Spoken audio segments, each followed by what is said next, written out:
جی الحمدللہ آج ہم جز نمبر 9 پارہ نمبر 9 کور کریں گے، اور اس میں 2 صورتیں ہیں جنرلی. سورہ الاعراف شروع میں ہے اور پھر سورہ انفال آیا نمبر 40 تک. اور سورہ الاعراف جو ہے اس میں جنرلی نا عقیدہ اسلام جو ہے نا بڑا بنیادی طور پہ بیان کیا گیا ہے. توحید جو ہے اس کے اندر بہت واضح طور پہ، ایون قرآن میں سب جو صورتیں ہیں قرآن کی ان کے اندر توحید کا بیان ہے، لیکن اس صورت میں خاص طور پہ بیان ہے. اور اسی طرح سورۃ الانفال جو ہے وہ ہے جہاد کے بارے میں، رسول اللہ صلی اللہ علیہ وسلم کے جو ملٹری سٹرگلز ہیں ان کے بارے میں. اور ان دونوں چیزوں کا آپس میں بڑا گہرا تعلق ہے، بیلیف کا، تھیولوجی کا، عقیدے کا اینڈ اسٹرگل کا. خاص طور پہ ملٹری اسٹرگل جو کہ چوٹی کا اسٹرگل ہے، جس کے اندر انسان جو ہے اپنی جان اور مال دونوں چیزیں جو ہے نا سامنے رکھ دیتا ہے. تو جب تک مومن کے اندر بیلیف کی ایک پختگی نہیں ہوگی تب تک وہ اس لیول آف اسٹرگل پہ بھی نہیں اتر سکتا. اینڈ ہم دیکھتے ہیں رسول اللہ صلی اللہ علیہ وسلم کی زندگی میں کہ نفاق بھی جو ہے وہ اسی ٹائم پہ ظاہر ہوا ہے. نفاق بھی جو ہے وہ تب ظاہر ہوا ہے جب اسٹرگل جو ہے، جب ڈیمانڈ کی گئی جان اور مال کا اسٹرگل جب ڈیمانڈ کیا گیا نا، تب ہمیں پتہ لگا کہ رسول اللہ صلی اللہ علیہ وسلم کی جماعت میں نفاق ہے کہ نہیں ہے.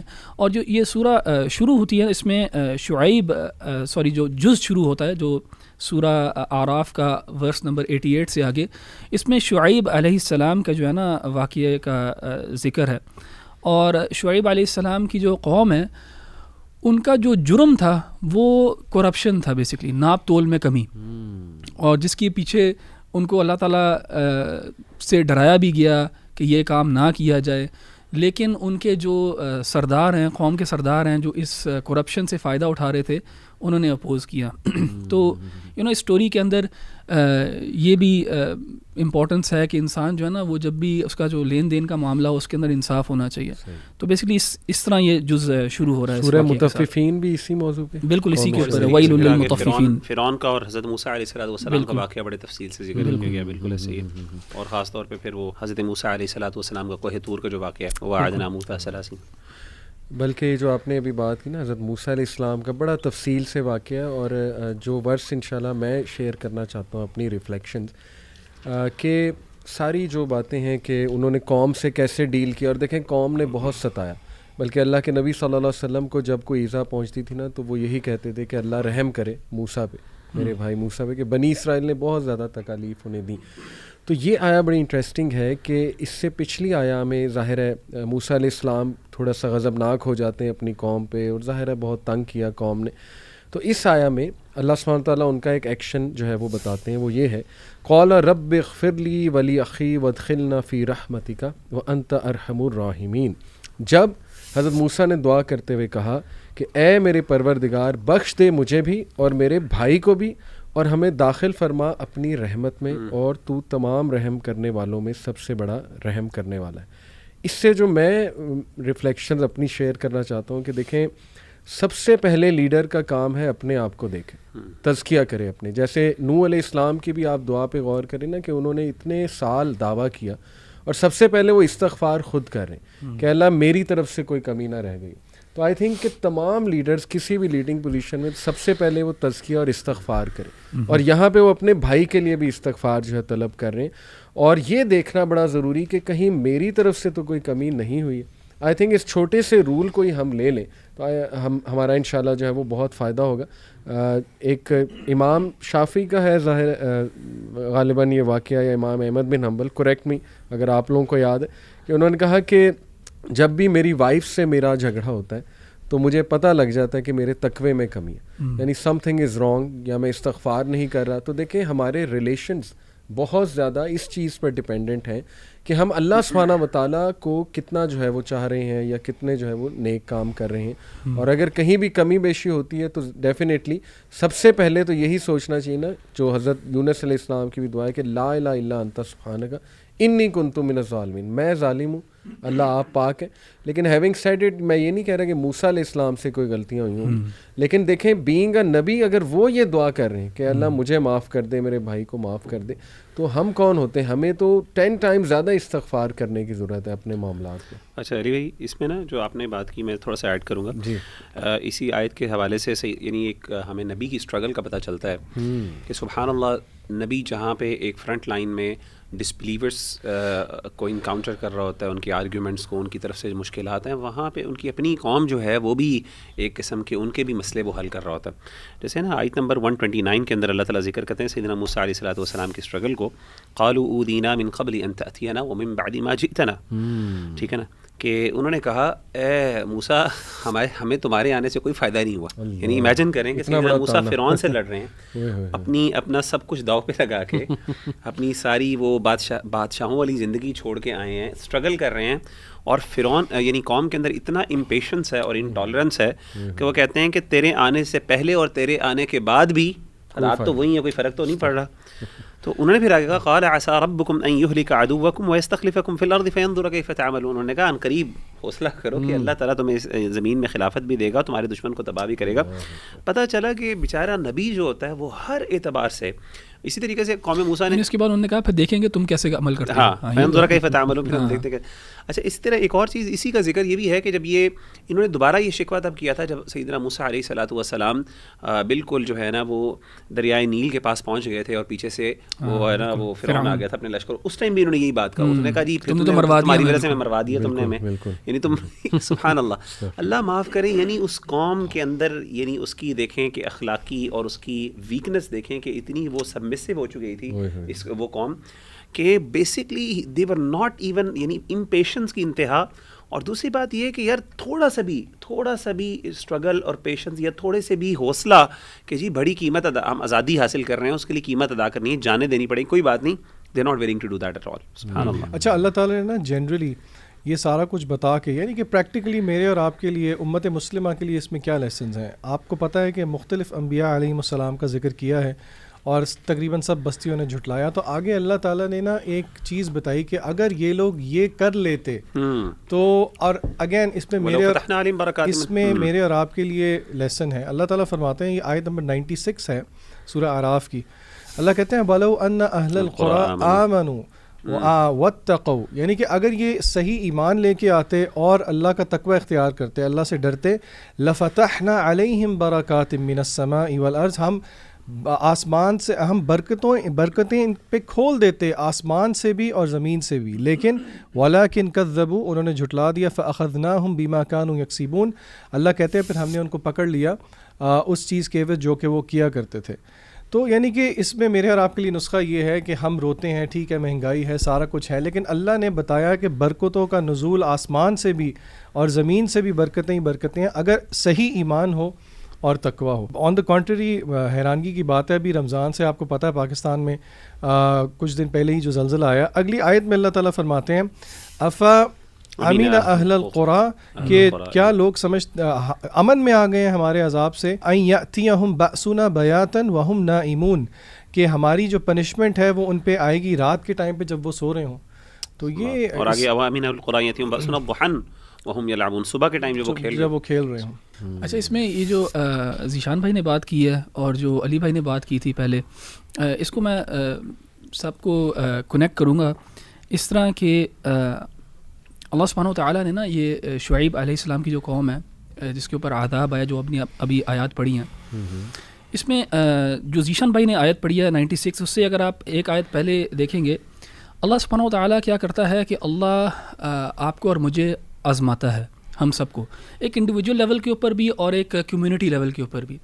اور وہ آزمائش جو ہے نا وہ کسی نہ کسی مصیبت کی شکل میں آ سکتی ہے. جیسے علی بھائی نے کہا کہ کچھ جو ہمارے اسلاف تھے وہ جب تقوی میں کمی ہوتی تھی، ان کے استغفار میں کمی ہوتی تھی، وہ کہتے تھے ہمیں اپنے جو ہے نا اہل و عیال میں اس کی برائی کا جو ہے نا افیکٹ نظر آتا ہے. یہ اللہ تعالیٰ کا ایک میکینزم ہے انسان کو واپس لانے کا ہمیشہ، کہ وہ اس کو نا برائی نظر آتی ہے، پھر وہ کنیکٹ کرتا ہے اپنے عمل کے ساتھ کہ یار میں نے یہ عمل کیا تھا اس لیے جو ہے نا یہ برا معاملہ ہوا ہے، اور پھر وہ توبہ اور استغفار کی طرف جاتا ہے. لیکن کبھی کبھار ہوتا ایسے ہے کہ ایک انسان کے ساتھ وہ برا عمل ہو رہا ہوتا ہے لیکن وہ اس کو کنیکٹ نہیں کر پا رہا ہوتا اپنے عمل کے ساتھ، اور نہ ہی وہ اپنے رویے کو چینج کرتا ہے، نہ ہی استغفار کرتا ہے. بالکل. تو پھر اللہ پھر اس کو جو ہے ایک نشانی دیتا ہے، کوئی نہ کوئی پرابلم آتا ہے اس کی زندگی کے اندر، لیکن وہ پھر لوٹتا نہیں ہے. اچھا اگر یہ کچھ دفعہ ہو اور یعنی انسان اگنور کرے اللہ تعالیٰ کی نشانیوں کو، تو پھر کیا کرتا ہے اللہ تعالیٰ نا دروازے کھول دیتا ہے خیر کے، پھر اس بندے کے لیے جو برا کام کر رہا ہوتا ہے اللہ تعالیٰ اس کے لیے خیر کے دروازے کھول دیتا ہے. اور یہ آیا نمبر 95 کے اندر یہ چیز مینشنڈ ہے شعیب علیہ السلام کی قوم کے پرسپیکٹیو کے اندر، کہ پھر ہم نے ان کے لیے جو ہے نا فراوانی ہوگی، ان کے لیے پراسپیرٹی آ گئی ان کے لیے. پھر فأخذناہم بغتۃ وہم لا یشعرون، اور پھر ہم نے ان کو اچانک پکڑا اور ان کو پتہ بھی نہیں لگا. ادھر نا ایک کانسیپٹ ہے جس کو میں سمجھتا ہوں بہت امپورٹنٹ ہے اور زیادہ بیان نہیں کیا جاتا، وہ ہے استدراج کا کانسیپٹ. استدراج یہ ہے کہ اللہ سبحانہ و تعالیٰ کیا کرتا ہے کہ اللہ موقع دیتا ہے انسان کو، ایک دفعہ، 2 دفعہ، 3 دفعہ، 4 دفعہ، 5 دفعہ، انڈیویجول لیول کے اوپر بھی ہمیں بھی اللہ تعالیٰ موقع دیتا ہے بار بار. لیکن اگر ہم ان سے لیسنز اخذ نہیں کرتے اور لوٹ کے واپس اللہ تعالیٰ کی طرف نہیں جاتے تو اللہ تعالیٰ وہ پھر موقع دینا بند کر دیتا ہے، اور پھر انسان جو ہے نا وہ برائی کر رہا ہوتا ہے لیکن نہ اس کو ندامت ہوتی ہے، نہ کوئی برا نتیجہ اس کو نظر آتا ہے، تو وہ سمجھتا ہے کہ بس ٹھیک ہے یار اس میں کچھ بھی نہیں ہونا مجھے. اور اس میں پھر آگے اسی کانٹیکس میں آگے آیت ہے افامنوا مکر اللہ، کیا یہ اللہ تعالیٰ کے پلان سے بچ گئے ہیں؟ کیا ان کو نہیں پتہ استدراج کا؟ کیا ان کو نہیں پتہ کہ یہ اگر اس میں اب معاملے میں آگے بڑھتے جائیں گے تو اچانک اللہ تعالیٰ کی سزا آئے گی؟ اور یہ بڑا خوفناک، یہ بڑی خوفناک یہ ریالٹی ہے. فلا یأمن مکر اللہ الا قوم خاسرون، کہ کوئی بھی جو قوم ہے وہ اگر اس چیز کے بارے میں ہیڈلیس ہو جائے کہ اللہ تعالیٰ کا کیا پلان ہے اور اللہ تعالیٰ کا کیا معاملہ ہے، تو پھر خسارے میں وہ. تو میں اپنی ہماری جو آڈینس ہے، خاص طور پہ جو لوگ غلط کاموں میں ملوث ہیں اور اس کے بعد وہ دیکھ رہے ہیں کہ اللہ تعالیٰ کی برکات بھی نازل ہو رہی ہے ان کے اوپر، تو وہ اس دھوکے میں نہ رہیں کہ اللہ تعالیٰ دیکھ نہیں رہا اور اللہ تعالیٰ جو ہے نا اکاؤنٹ نہیں کرے گا. یعنی اللہ تعالیٰ کی نعمتیں ہونے کا مطلب ہمیشہ یہ نہیں ہے کہ اللہ تعالیٰ آپ سے راضی ہے، بالکل، بلکہ عین ممکن ہے کہ آپ کی گناہوں کی وجہ سے اللہ تعالیٰ عذاب سے پہلے آپ کے اوپر استدراج کر رہے ہیں اور آپ کو ڈھیل دے رہے ہیں. جیسے وہ تھا سورہ کہف میں دوسرا بندہ باغوں والا، وہ کہہ رہا تھا جی کہ اگر یہاں اتنا دیا ہے تو آخرت میں مجھے بہت کچھ ملا ہے. اچھا یہاں پہ نا علی بھائی اور اخوان ایک آیت ہے، آیت نمبر 138، کیونکہ موسیٰ علیہ السلام کا اور فرعون کا جو قصہ واقعہ ہے مجھے بڑا انسپائر کرتا ہے. یہاں پہ یعنی اللہ تعالیٰ نے پوسٹ جب وہ اس سے نجات مل گئی فرعون سے، تو اس کے بعد اللہ تعالیٰ نے یہاں پہ ان کا بنی اسرائیل نے جب وہاں سے یعنی دریا کو کراس کر لیا اور اس کے بعد وہ آگے گئے تو وہاں پہ ان کا ایک قوم کے ساتھ سامنا ہوا. آیت نمبر 138 میں اللہ ذکر کرتے ہیں ان کا وجاوزنا ببنی اسرائیل البحر، جب ہم نے بنی اسرائیل کو سمندر سے یعنی ہم نے ان کو وہاں سے چھٹکارا دے دیا اور ان کو ہم نے وہاں سے پار لگا دیا.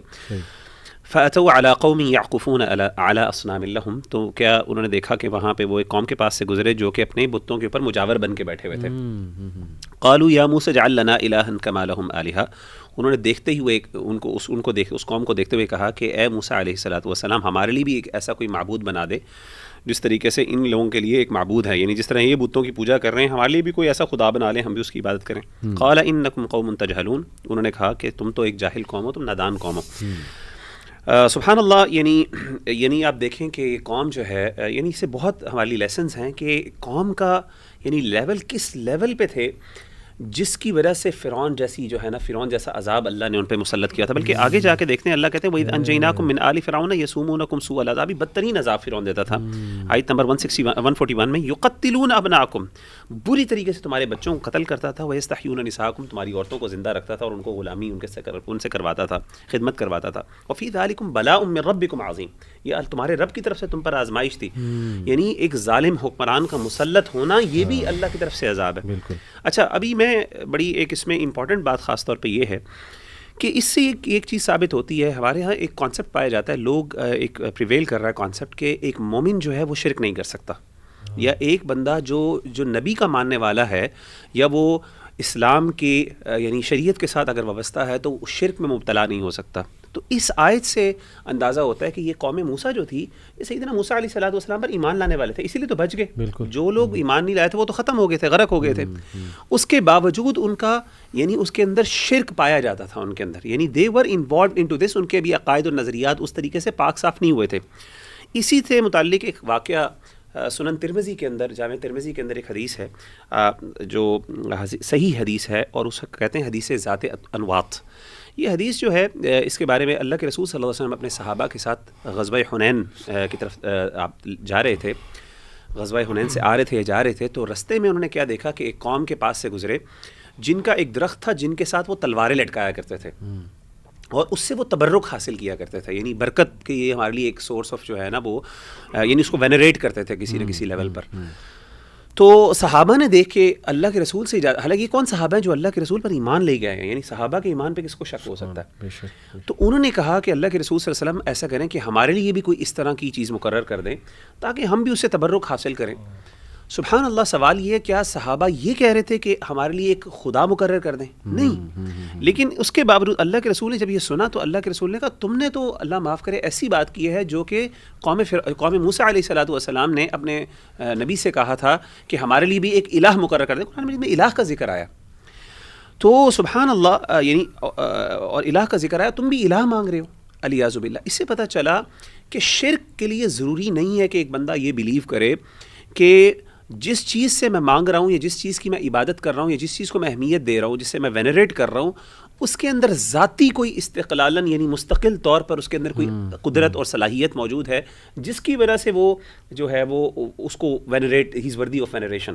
مثال کے طور پہ نہیں، ضروری نہیں ہے، ہو سکتا ہے وہ بندہ ایمان رکھنے والا ہو اور وہ سمجھتا ہو کہ اللہ نے اس کو عطا کی ہے، جیسا کہ صحابہ یہاں پہ موجود ہیں. اسی طریقے سے قوم موسیٰ جو بھی تھی وہ بھی موسیٰ علیہ السلام کے ماننے والے تھے، ان کا پیروکار تھے. لیکن اس کے باوجود آگے آیت نمبر 140 میں اللہ نے کیا کہا؟ قال غیر اللہ ابغیکم الہا وهو فضلکم علی العالمین. سیدنا موسیٰ نے کہا کیا میں اللہ کے علاوہ تمہارے لیے کوئی الہ تلاش کروں؟ سبحان اللہ، یعنی تم الہ ایک اللہ کے علاوہ معبود، یعنی شرک سے یہ شرک ہے والعیاذ باللہ. وَهُوَ فَضَّلَكُمْ عَلَى الْعَالَمِينَ. تمہیں شرم آنی چاہیے کہ اللہ نے تمہیں فضیلت دی ہے تمام جہانوں پر. تو کہنے کا مطلب یہ ہے کہ یہ بہت امپورٹنٹ ہے کہ ہم اس یعنی اس جو ہے نا دھوکے سے نکل آئیں کہ ہم سمجھیں کہ چونکہ ہم ایمان اللہ کے رسول پہ لانے والے ہیں تو اسی لیے ہم شرک کر ہی نہیں سکتے، اور یہ جو شرک کی آیات جو قرآن مجید میں ذکر کی ہیں یہ تو صرف کسی ایسی قوم کے لیے ہے جو سمجھتی ہیں کہ ان کے دیوتا ہیں اور ایسے دیوتا جن کے پاس اپنی مستقل طور پر قدرت اور صلاحیت ہے کہ وہ کچھ نہ کچھ کر سکتے ہیں، وہ اللہ کی طرف سے دی گئی نہیں ہے. نہیں، اگر آپ یہ سمجھتے ہیں کہ اس شخص کو یا اس چیز کو اللہ کی طرف سے ایک خاص طاقت ملی ہوئی ہے، قدرت ملی ہے اور یہ ہمیں بچے بھی دے سکتی ہے، یہ ہمارے مسئلے حل کر سکتی ہے، ہمیں رزق دے سکتی ہے، اللہ نے دیے بے شک، اس کے باوجود یہ شرک. اصل میں وغیرہ اس پہ ایک حدیث کوٹ کی جاتی ہے کہ اللہ کے نبی صلی اللہ علیہ وسلم نے فرمایا، وہ کانٹیکسٹ ہے اس حدیث کا کہ شیطان مایوس ہو چکا ہے تم لوگوں کے حوالے سے، شرک کے حوالے سے. وہ کیا اس کو تھوڑا ایکسپلین کریں کہ وہ کہتے ہیں جی مسلمان شرک نہیں کر سکتا اکارڈنگ ٹو دس حدیث. ایسے ہی ہے، یہ حدیث بالکل موجود ہے اور اللہ کے رسول صلی اللہ علیہ وسلم نے دیکھیں پہلی بات ہے یہ کس کو کہا؟ یہ صحابہ کو کہا. اور اللہ کے رسول نے جس کانٹیکس میں کہا نا، اللہ کے رسول صلی اللہ علیہ وسلم نے فرمایا کہ یعنی جزیرہ عرب کے اندر ایٹ لیسٹ جو صحابہ تم میرے ہو، شیطان تم سے مایوس ہو گیا تو شیطان تمہیں شاید اب شرک سے نہ گمراہ کرے لیکن تمہیں اور چیزوں سے مال اور اس کے ذریعے، یعنی کانٹیکس بالکل ڈفرینٹ ہے. بالکل صحیح. عجیب بات، انٹرسٹنگ بات یہ کہ اسی طرح کے الفاظ جو ہے اللہ کے رسول صلی اللہ علیہ وسلم کے فقر کے بارے میں بھی ہے، پاورٹی کے بارے میں بھی اللہ کے رسول صلی اللہ علیہ وسلم، اور یہ بھی ہے مطلب کہ من حیث الامت یعنی عمومی طور پہ بالکل شیطان مایوس ہو گیا. لیکن خواص تو لوگ شرک بھی کریں گے، جیسے کہ حدیث میں آتا ہے اللہ کے رسول نے فرمایا واللہ للفقر اخشى علیکم او کما قال علیہ الصلوۃ والسلام کہ مجھے تم سے فقر کا ڈر نہیں آتا. لیکن کیا دنیا میں کوئی فقیر نہیں ہے؟ مسلمانوں میں فقر نہیں موجود؟ سبحان اللہ، اتنی پاورٹی یار ایگزسٹ کرتی ہے. آپ افریقن کنٹریز میں چلے ہیں، مسلمانوں کے ممالک کے اندر کیا کیا بیچاروں کے ساتھ کتنی غربت اور کتنی فقر وہاں پہ موجود ہے. مراد من حیث القوم یا پھر صحابہ مراد ہے. تو یہ اس قوم کو اس حدیث کو آؤٹ آف کانٹیکسٹ یوز کرنا ہے اور ہمیں ڈرنا چاہیے یار. شرک جو ہے یہ ہمارے لیے بھی آیات ہیں. بالکل اللہ معاف کرے. ایسے ہی. اور آپ نے مل کے سوری میں بات کر رہا ہوں، آپ نے صحابہ سے کہا کہ تم اسی حدیث میں ذکر کیا کہ تم پرانی قوموں کو فالو کرو گے، لَتَتَّبِعُنَّ سُنَنَ الَّذِينَ مَنْ كَانَ قَبْلَكُمْ. کہ اسی حدیث کے بعد جب آپ نے فرمایا نا کہ تم موسیٰ علیہ الصلوۃ والسلام کو کرو، آپ نے فرمایا تم اس سے پہلے قوموں کو جو ہے فالو کرو. سبحان اللہ، اتنی واضح دلائل آپ کے سامنے ہیں، اس کے باوجود اس طرح کے اپنے آپ کو دھوکے دینا اور پھر اس کے نام پر اللہ معاف کرے ہر کام کرتے رہنا سمجھتے ہوئے کہ ہم شرک کر ہی نہیں سکتے. اچھا، میں جو ریفلیکشن شیئر کرنا چاہتا ہوں سیکنڈ، وہ اس لیے امپورٹنٹ ہے کیونکہ ہمارے پاس بڑے ینگسٹرز آتے ہیں اپنے مسائل لے کے، اور میں حیران ہو رہا ہوتا ہوں کہ یار وہ چیزیں ڈسکس کر رہے ہوتے ہیں جو پیور وسوسے ہیں، یعنی وہ وسوسوں کو ہوا دے رہے ہوتے ہیں، وسوسوں کو لائٹ دے رہے ہوتے ہیں، اور انہیں یہ ایجوکیشن ہی نہیں ہے کہ یار ہم نے تھاٹس کو کنٹرول بھی کرنا ہے، وسوسوں کو کنٹرول بھی کرنا ہے. تو اس حوالے سے جب اللہ نے دیکھیں اتنا زبردست حکم دے دیا، اینڈ دیٹ از آیا نمبر 200، وَإِمَّا يَنزَغَنَّكَ مِنَ الشَّيْطَانِ نَزْغٌ فَاسْتَعِذْ بِاللَّهِ إِنَّهُ سَمِيعٌ عَلِيمٌ. اور اگر کبھی آپ کو کوئی چوک لگ ہی جائے شیطان کی طرف سے تو اللہ کی پناہ طلب کریں. یعنی اعوذ باللہ من الشیطان الرجیم انہ سمیع علیم، بے شک وہ سب کچھ سننے والا اور جاننے والا ہے. اور میں آپ کو انٹرسٹنگ بات بتاؤں، یہ جی سورہ زخرف میں آیت نمبر 36 ہے. اس میں اللہ سبحانہ وتعالیٰ فرماتے ہیں وَمَن يَعْشُ عَن ذِكْرِ الرَّحْمَنِ نُقَيِّضْ لَهُ شَيْطَانًا فَهُوَ لَهُ قَرِينٌ، کہ جو کوئی بھی رحمان کی یاد سے غافل ہوتا ہے اور رحمان کی ظاہر پناہ میں نہیں آتا ہے، وی appoint for him a devil and he is to him a companion, یعنی باقاعدہ شیاطین لگ جاتے ہیں اس کے ساتھ، اس کے پیچھے. اور شیطان کا مین مقصد ہے بلیور کو ڈپریس کرنا، یعنی اس کو تباہ کر دینا مینٹلی. جیسے ابن القیم نے کہا تھا نا کہ the most beloved believer to شیطان is the most depressed one. جو ڈپریسڈ ہے وہ شیطان کے لیے جو ہے وہ بہت بلیورڈ ہے. اس پہ میں شیخ صالح المنجد کا آپ لوگوں کے سامنے ایک کوٹ رکھوں گا.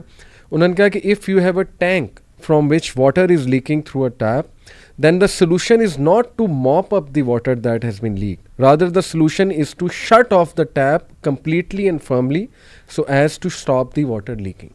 یعنی فرسٹ اسٹیپ پہ ہی you have to stop it, اور کمپلیٹلی آپ نے اسے بند کرنا ہے، یعنی سورس کو آپ ڈیل کریں، سورس کو. تو اعوذ باللہ من الشیطان الرجیم جو ہے that is the solution to everything, چاہے وہ گناہ کے کوئی وسوسے ہیں یا ویسے ہی کوئی نیگیٹیوٹیز آ رہی ہیں. لیکن ذیشان آپ نے شاید ایک بار ایک کوٹ کیا تھا، مجھے یاد آ رہا ہے، ابن القیم سے کسی نے کہا کہ میں اعوذ باللہ پڑھتا ہوں لیکن یہ کہ مجھے کوئی فرق نہیں پڑتا ہے. تو انہوں نے مثال دی کہ اگر میں ایک تیز دھاری تلوار بچے کے ہاتھ میں دے دوں تو وہ کتنا نقصان جو ہے وہ اس سے پہنچا سکتا ہے. تو تیز دھاری تلوار تو ہے اعوذ باللہ پروٹیکشن، لیکن تمہارا ایمان جو ہے وہ اتنا کمزور ہے. قوت بازو بھی بہت ضروری ہے. بالکل. اللہ کے نبی صلی اللہ علیہ وسلم نے حدیث میں بھی کہا نا ادعوا اللہ وانتم موقنون بالاجابہ، یعنی کہ دعا کی تاثیر ہمارے یقین پہ. علی بھائی بچوں کی آپ نے بات کی ہے تو ایک آیت ہے، دو آیات ہیں سورہ اعراف میں، اور یہ بڑی ڈرانے والی آیات ہیں. اور آیات بتانے سے پہلے ہم اللہ سے دعا کرتے ہیں اللہ ہمیں ان میں نہ شامل کرے. آیت نمبر 175 اور 176 ہے سورہ اعراف کی. اللہ تعالیٰ فرماتے ہیں وَاتْلُ عَلَيْهِمْ نَبَأَ الَّذِي آتَيْنَاهُ آیَاتِنَا فَانْسَلَخَ مِنْهَا. کچھ تفاسیر میں اسرائیلی روایات بھی ہیں کہ اس سے ان آیات سے مراد وہ شخص ہے جو کہ ایک بہت نیک تھا، راہب تھا، اور وہ کسی لڑکی کی محبت میں پڑ گیا. لیکن بہرحال واللہ عالم جو رننگ ترجمہ ہے ان آیات کا وہ یہ ہے کہ and relate to them O prophet صلی اللہ علیہ وسلم the story of the one who we gave our signs. میں اور آپ اس آیت کو ایز اے ریفلیکشن دیکھیں اپنے لیے، میرے اور آپ کے لیے. ہمیں بھی اللہ تعالیٰ نے قرآن مجید دیا ہے، اپنی آیات دی ہیں. اللہ تعالیٰ فرماتے ہیں بٹ ہی abandoned them فانسلخ منها اور فاتبعه الشیطان فکان من الغاوین، اور so Satan took hold of him and he became deviant. کیسے ہوا اللہ نے آگے اس کو بتایا. وَلَوْ شِئْنَا، اللہ کہتے ہیں اور اگر ہم چاہتے تو ہم اس کو ان آیات کے ذریعے سے بلندی عطا کرتے. لَرَفَعْنَاهُ بِهَا وَلَكِنَّهُ أَخْلَدَ إِلَى الْأَرْضِ، لیکن اللہ کہتے ہیں کہ وہ زمین میں ہی دھنستا گیا، یعنی کہ he clung to this life. وجہ کیا تھی؟ وَاتَّبَعَ هَوَا، اس نے اپنی ہوا کو، شہوت کو، ڈیزائرز کو، لولی ڈیزائرز کو فالو کیا. اللہ کہتے ہیں اس کی مثال فَمَثَلُهُ كَمَثَلِ الْكَلْبِ، اس کی کتے جیسی مثال ہے. ان تحمل، اگر آپ اس کو اٹیک کریں، علیہ یلہث، تب بھی یہ اپنی زبان باہر نکالے گا، او تترکہ یلہث، یا اس کو چھوڑ دیں تب بھی یہ اپنی زبان باہر نکالے گا. اللہ کہتے ہیں ذالک مثل القوم الذین کذبوا بآیاتنا، یہ مثال ہے اس قوم کی جس نے ہماری آیات کو جھٹلایا. اور یہاں پہ ہم اپنی آڈینس کو یہ بات بتا دیں، تکذیب علماء نے اس کی بائیفرکیشن کی. ایک تکذیب باللسان ہے کہ زبان سے جھٹلا دینا، اور ایک اللہ معاف کرے تکذیب بالعمل ہے، یعنی کہ عمل جو ہے وہ ایمان کے آپ کے دعوے کے برابر نہ ہو. جی تو یہ دیکھیں اس طرح کی بہت ساری مثالیں، یعنی کہ اللہ نے کتے کی مثال دی اس شخص کی جس نے آیات کے آ جانے کے باوجود بھی اپنی ہوا کو، اپنی ڈیزائرز کو فالو کیا. تو اللہ تعالیٰ ہمیں ان لوگوں میں نہ شامل کرے، اور ہمیں اللہ تعالیٰ سے دعا کرنی چاہیے. خاص طور پہ یہ والا مہینہ جو ہے اپنی شہوات کو اور ڈیزائرز کو کنٹرول کرنے کے لیے ایک بہت پیوٹل رول ادا کرتا ہے. تو ہمیں اس کا بہت خیال رکھنا چاہیے. اچھا، یہاں پہ اسی جز میں نا جو موسیٰ علیہ السلام کا واقعہ ہے نا، اس کے اندر ایک انسیڈنٹ ایسا ہے جو مجھے بڑا پروفاؤنڈ لگتا ہے، بڑا پاورفل ہے. اور وہ یہ ہے کہ جب جو ساحر تھے، جو میجیشنز تھے، جب انہوں نے اللہ سبحانہ و تعالیٰ کا ایک میریکل دیکھا موسیٰ علیہ السلام کے ہاتھوں، تو انہوں نے تسلیم کر لیا اسی وقت جو ہے انہوں نے سجدہ کر لیا اللہ سبحانہ و تعالیٰ کو فرعون کے ہوتے ہوئے. اور فرعون نے ان کو تھریٹن کس چیز کا کیا ہوا تھا لأقطعن أيديكم وأرجلكم من خلاف کہ میں تمہارے جو ہے ہاتھوں کو بھی کاٹ دوں گا اور یعنی ٹانگوں کو بھی کاٹ دوں گا، یعنی اپوزٹ سائڈ سے. ثم أصلبنكم، اور پھر میں تمہیں سولی پہ چڑھا دوں گا. اینڈ یہ کوئی ایمٹی تھریٹ نہیں ہے، یہ وہ بندہ تھریٹن کر رہا ہے جو ایک پوری قوم کے مرد بچوں کو قتل کر رہا ہے. 124 نمبر آیا. ہاں آیا نمبر 1، ہاں جی بالکل 124. تو اس میں دیکھیں دیٹ ڈیڈنٹ ویور دی ایمان آف دا میجیشنس، کیونکہ ان کو جب پتہ لگ گیا تھا کہ یار یہ حق ہے بالکل، تو ان کے لیے جو ہے نا موت کا ڈر بھی ختم ہو گیا. اور بلکہ سورہ طٰہٰ میں بھی ان کا جواب بھی آتا ہے اس معاملے میں کہ مطلب تم جو مرضی کر لو، ہم نہیں اس سے پھریں گے. اینڈ آگے قرآن میں اس چیز کا ذکر تو نہیں ہے، لیکن ضرور ضرور فرعون نے ان کو قتل کر دیا ہوگا، کیونکہ یہ بچ تو نہیں سکے ہوں گے پھر. تو یہاں پہ نا ہمیں ایک لیسن بڑا پروفاؤنڈ ملتا ہے کہ جب آپ کے اوپر واضح ہو گیا ہے، حق واضح ہو گیا ہے، تو پھر اس کو بالکل سبمٹ کر لینا، یہ اللہ سبحانہ و تعالیٰ کے ہاں جو ہے نا بہت محبوب ایک چیز ہے. دوسرا ایک چھوٹی سی اور ریفلیکشن اسی جز کے اندر وہ یہ ہے کہ جیسے سورہ اعراف کے اندر جو ہے نا یہ موسیٰ علیہ السلام کے واقعے کا ذکر ہے، کیسے اللہ سبحانہ و تعالیٰ نے موسیٰ علیہ السلام کو فرعون سے بچایا اور انہوں نے مصر چھوڑا، اور پھر مصر چھوڑ کے وہ اللہ تعالیٰ کی پناہ میں آ گئے ایک لحاظ سے.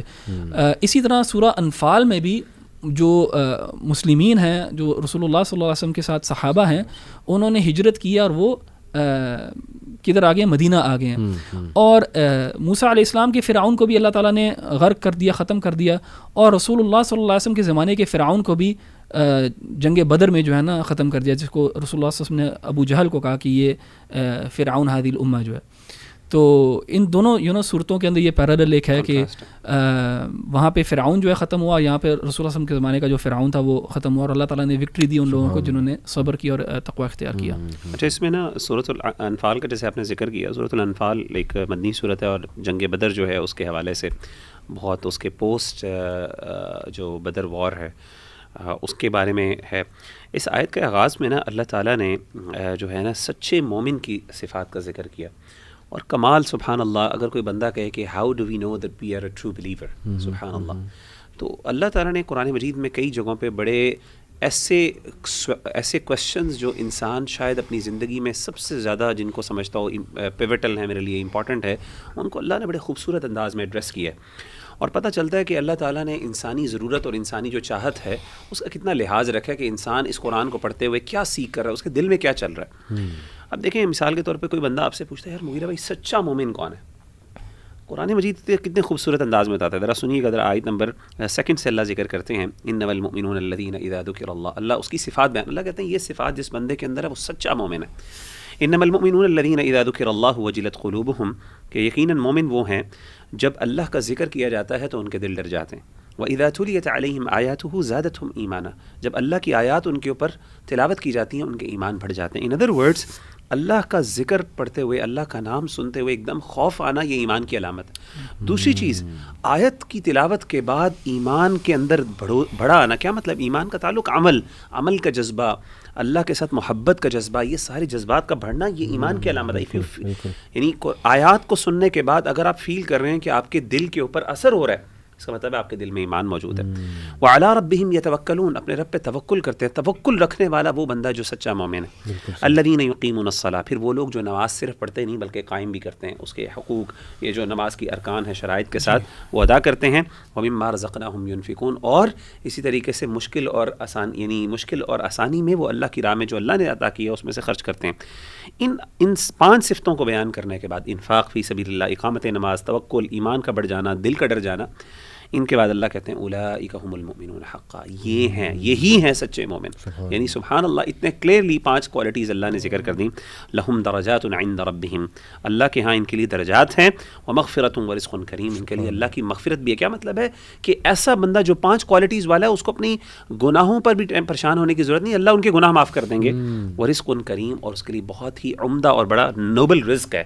اور وہ رزق کسی بھی صورت میں ہو سکتا ہے، وہ زندگی کی صورت میں بھی ہو سکتا ہے، وہ جنت کی بھی صورت میں ہو سکتا ہے، اولاد کی صورت میں ہو سکتا ہے. مغیرہ اس میں ایک مزے کی بات یہ ہے، ایک عالم سے کسی نے پوچھا کہ عالم نے کسی سے پوچھا تم نماز کیوں نہیں پڑھتے؟ تو اس نے کہا کہ میں بہت بڑے بڑے گناہ کرتا ہوں.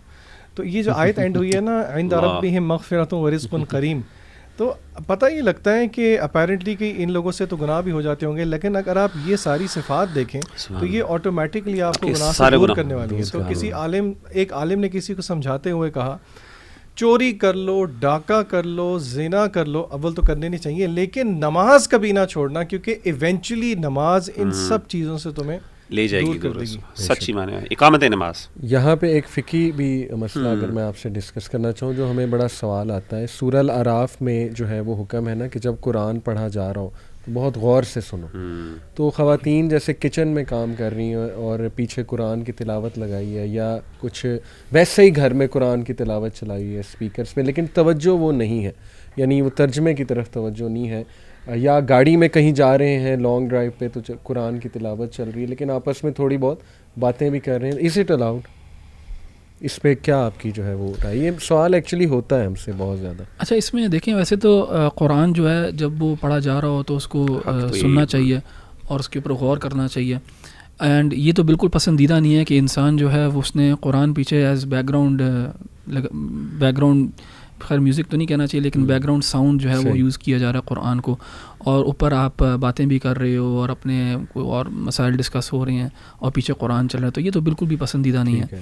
لیکن اگر انسان جو ہے وہ لیٹ سے گاڑی چلا رہا ہے فار ایگزامپل اکیلا ہے اور وہ قرآن سن رہا ہے، لیکن جس وقت وہ قرآن پڑھا جا رہا ہے اس کی 100% ایٹ آل ٹائمز اٹینشن نہیں بھی ہے تو اس میں کوئی حرج نہیں ہے، کیونکہ وہ شاید ہیومنلی اتنا پاسبل بھی نہیں ہے کہ آپ کا ذہن شاید ادھر ادھر بھی جائے گا، خاص طور پہ تلاوت کے دوران بھی انسان کا ذہن چلا جاتا ہے. بالکل، تو اس میں کوئی حرج نہیں. یعنی اس کے اندر جو ہے نا ڈپینڈ کرتا ہے کہ کس ڈگری کے اوپر آپ جو ہے نا اس کے ساتھ ایک ڈس رسپیکٹ کا اظہار کر رہے ہو. کیونکہ جیسے قرآن، جیسے میں نے کہا نا، فار ایگزامپل گاڑی میں 2 لوگ جا رہے ہیں اور انہوں نے قرآن لگا دیا لیکن 80% آف دا ٹائمز ایون 50% ہوتا ہے، آدھا وقت بھی اگر وہ آپس میں باتیں کر رہے ہیں اور قرآن کو نہیں سن رہے تو یہ ٹھیک نہیں ہے. لیکن ویسے وہ قرآن لگا ہوا قرآن کو سن رہے ہیں اور قرآن کی تلاوت کو سن رہے ہیں اور بیچ میں کبھی بار چھوٹی موٹی ایک آدھ بات ہو جاتی ہے تو اس میں انشاءاللہ کوئی حرج نہیں ہے. اور جیسے کوئی خواتین جیسے آپ نے مثال دی کچن میں ہیں، وہ کام کر رہی ہیں، قرآن لگا ہوا قرآن کو ساتھ ساتھ سن رہی ہیں، بیچ میں اپنے کام میں بھی وہ توجہ دے رہی ہیں، لیکن they are moments when they listen to the Quran as well، تو انشاءاللہ اس میں بھی کوئی حرج نہیں ہے. اس میں علی بھی ایک اور بھی ہے، اس میں جیسے انہوں نے بات کی، ایک تو یہ ہے کہ دوسری بات یہ ہے کہ اللہ تعالیٰ کی بھی نا ہم سے ریئلسٹک ایکسپیکٹیشنز ہیں. یعنی ضروری نہیں ہے کہ اللہ تعالیٰ ہم سے ایکسپیکٹ یہ کریں کہ جی استماع کا درجہ تو بہت اونچا ہے لیکن استماع کے کئی درجات ہیں، ٹھیک ہے نا، کہ یعنی ضروری نہیں ہے کہ 100% آپ کی جو ہے نا وہ اٹینشن ہو تبھی آپ اس کا حق ادا کریں گے. نہیں، دیٹس آئیڈیل، ہو جائے تو بہت اچھی بات ہے، ہونا بھی یہ چاہیے. لیکن دیکھیں پریکٹیکلی اللہ تعالیٰ ہم سے ایون نماز کے اندر خضوع کتنا اہم ہے اور نماز کے اندر قرآن کو سننا کتنا اہم ہے، لیکن ہم میں سے کتنے ایسے لوگ ہیں، اور احادیث میں ہمیں پتہ چلتا ہے کہ اللہ کے رسول نے بتایا کہ صحابہ کے ذہن میں بھی، اور آپ نے فرمایا، آپ نے گائیڈ لائنس دی، آپ نے کہا اگر تمہارے ذہن میں کوئی بات آ رہی تو شیطان تمہیں بعض اوقات بھول جاتے ہو. یعنی اتنا انسان وہ گم ہو جاتا ہے کہ انسان کو یہ بھی یاد نہیں رہتا کہ میں کس جگہ پہ کھڑا ہوں. تو آپ نے فرمایا کہ اس کا حل یہ نہیں کہ اب نماز چھوڑ کے دوبارہ پڑھو، آپ نے کہا نماز مکمل کرو، اللہ قبول کرنے والا، لیکن کوشش کرو، اسٹرگل جاری رکھو. تو اسی لیے ہم سے ایک تو ریئلسٹک ایکسپیکٹیشنز رکھنی چاہیے اپنے ساتھ. دوسری بات میں یہ سمجھتا ہوں کہ نا قرآن مجید کے ساتھ ملٹیپل انٹینشنز ہوتی ہیں. ضروری نہیں ہے کہ آپ کی ہمیشہ انٹینشن استماع کی بھی ہو، بعض اوقات سماع کی بھی انٹینشن ہوتی ہے. سماع کہتے ہیں سمپل قرآن مجید کی آواز کان میں پڑتی جائے، برکت کے لیے، جو ہے نا ایک گھر کے اندر ایک اچھا ماحول کے لیے. جیسے مثال کے طور پہ ایک ٹائم ہے، افطاری کا ٹائم ہے یا سحری کا ٹائم ہے، قرآن مجید لگ جائے تاکہ لوگ، بعض اوقات اسی لیے بھی ہوتا ہے کہ بچے جو ہیں، لوگ جو ہے نا وہ ذرا تھوڑا سا محتاط ہوں باتوں میں. حرمین میں اس طرح ہوتا ہے نا، دکانوں کے بغیر لگا ہوتا ہے، وہ اچھا لگتا ہے. یعنی کہنے اس میں مقصد ڈس رسپیکٹ نہیں ہوتا، مقصد صرف یہ ہوتا ہے کہ قرآن مجید کا برکت. تو اس پرسپیکٹو سے اگر آپ دیکھیں انشاءاللہ تو ان معانی میں کرنے میں کوئی حرج نہیں ہے، کیونکہ قرآن مجید کے کئی مقاصد ہیں. ہاں، باقی اصل مقصد تو یہ ہے، اس میں تو کوئی شک نہیں کہ وہ قرآن مجید سے استماع ہو اور سنا جائے، اس پہ بلکہ عمل کیا جائے اور سب کچھ چھوڑ کے کیا جائے، لیکن پریکٹیکلی اور دوسرے مقاصد بھی پورے کیے جا سکتے ہیں. اس میں اگر بہت زیادہ تکلف کیا جائے نا اور وہ جو سب سے ورچوئس عمل ہے اسی کو معیار بنایا جائے تو پھر انسان جو ہے نا قرآن پڑھنا چھوڑ دے گا، کیونکہ اس کو، اور بہت زیادہ لوگ اس طرح کرتے ہیں کہ وہ قرآن لگاتے ہی نہیں ہے کیونکہ ان کو ہوتا ہے کہ میں 100% اٹینشن نہیں دے سکتا، تو یہ پھر مسائل ہو جاتے ہیں. بالکل ٹھیک.